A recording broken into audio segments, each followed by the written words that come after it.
You are at a party. You do not know anyone. Then a person walks to you, smiles, and says, "Hi." Your heart stops. Your mind is empty. What do you say? You could say, "Hi, nice to meet you." I know that part, but then what? Oh no, we are looking at each other. No one is talking. This silence is now 10 years long. Relax. A good conversation does not need big words or perfect grammar. You only need a few simple steps. Can these steps help me talk to a new friend, a classmate, or a person at work? Yes, today you will learn how to start, how to ask good questions, how to show interest, and how to keep talking when your mind is empty. And can I learn how to leave the conversation too?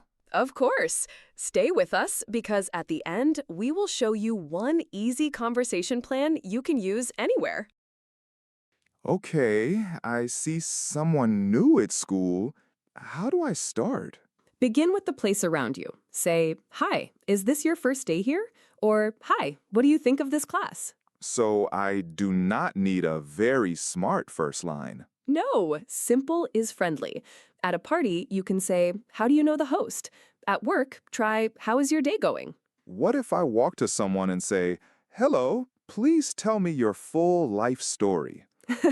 That may be too much for the first 10 seconds. Right, I need a small door, not a huge door. Exactly. You can also give a kind comment. Say, "I like your shoes," or "That is a cool bag."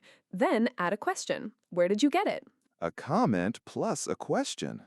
That sounds easy. It is, but your first question can stop the talk if the other person can answer with only yes or no. Next, we fix that problem. Do you like music? Yes, Do you like movies? yes, Do you like food? yes. Help! I asked 3 questions, but this conversation is not moving. Your questions are too easy to close. Ask questions that begin with what, how, where, or why. Let me try again. What music do you like? Much better. I can say, "I like pop music." Then you have something new to talk about. I can ask, who is your favorite singer? Or when do you listen to music? Great.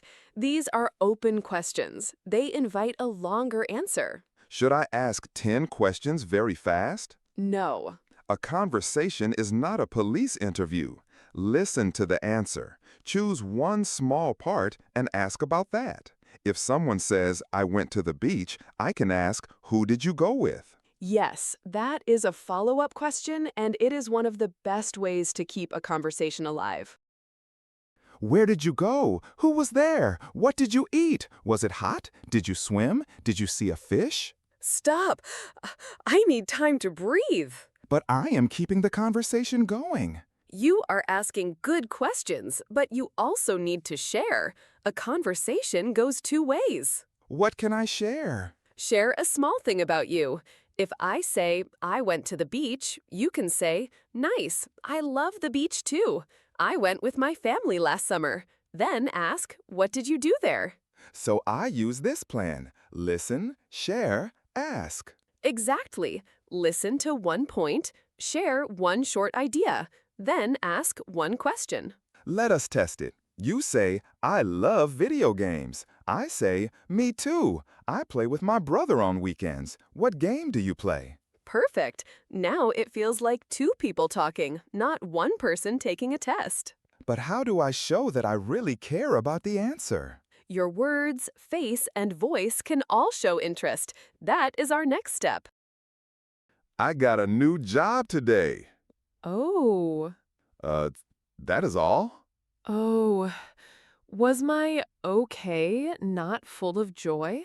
It sounded like a sleepy robot. Use short reactions such as, "Really? That's great. No way." Or, "That sounds fun." Let me try. You got a new job. Wow, that's great. When do you start? Much better. Your reaction shows that you heard me and your question moves the talk forward. Can I also use small sounds like oh, and ah? Yes, you can smile, look at the person, and nod your head. But do what feels natural in your culture and the situation. What if the news is bad? Say, I'm sorry to hear that. That sounds hard. Or, are you okay? Your voice should match your words. So I should not laugh when someone says, my phone fell in the water. Correct. Good conversation is not only about talking, it is also about seeing how the other person feels. The talk is going well, and then it happens. Silence. My mind is empty again. Silence is normal. You do not need to panic. Easy for you to say. Well, the other person is waiting. I can hear the clock. I can hear my own heart. Use a rescue question. Ask, so what are you doing this weekend? What do you like to do after school? Or have you watched any good shows? Can I change the topic? Yes. Say, by the way, and add a new idea. For example, by the way, how was your new class? What if I forget an English word? Describe it. Say, I don't know the word, but it is a thing you use for. You can also say, how do you say this in English? I do not need to stop the whole talk because one word is missing. Exactly. Encouraging. Keep your idea moving with the words you have. And if I do not understand the other person? Say, sorry, can you say that again? Or can you speak a little more slowly? Clear questions are better than pretending to understand. I have another problem. What questions should I not ask? With a new person, be careful with money, age, health, love, family problems, and other private topics. So I should not begin with, hello, how much money do you make? Please do not. Start with safe topics: hobbies, food, music, movies, school, work, travel, or weekend plans. But safe questions can still feel personal in some places. True. Watch the person. Are the answers getting shorter? Are they looking away or moving back? They may want to change the topic or leave. What should I do then? Move to a new topic or end the talk kindly. A good conversation should feel good for each person. What if someone asks me something I do not want to answer? You can smile and say, I'd rather not talk about that, or that's a long story. Then change the topic. I do not have to answer every question. No, being friendly does not mean losing your limits. Kind words and clear limits can live together. Now I know how to keep talking. But what if I need to go? Give a kind reason and a warm ending. Say, it was great talking with you, but I need to go back to class. Can I just look at my phone, turn around, and run? You can, but the other person may think something is wrong. I tried that once. I ran into a door. Then words are safer. Try, I need to meet my friend, but it was nice meeting you. What if I want to talk again later? Say, I hope we can talk again, or see you in class tomorrow. If it feels right, you can ask, do you want to exchange numbers? And if the talk was online? Say, I have to go now, but thanks for the chat. Simple and kind is enough. Ending well is part of a good conversation. Exactly. You do not need to wait until the talk becomes tired or strange. Leave on a friendly note, and the next conversation will be easier to start. I know the steps, but I am still nervous. What if I make a mistake? You will make mistakes. Everyone does. A conversation is not an English exam. So the goal is not perfect English. The goal is connection. Listen, share, ask, and show interest. If silence comes, use a rescue question. When it is time to go, end kindly. Can we put it into one short plan? Yes. Start, listen, share, ask, react, and end.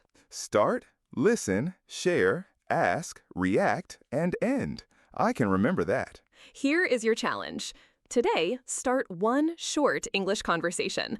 Ask one open question and one follow-up question. Share one small thing about yourself. What if I am alone? Practice with your phone.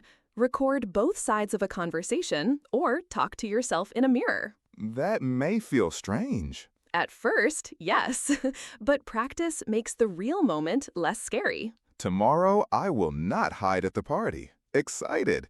I will say, hi, how do you know the host? Then listen to the answer. That is where the real conversation begins. Maybe the silence will not feel 10 years long anymore. It will not. One simple question can open a whole new friendship.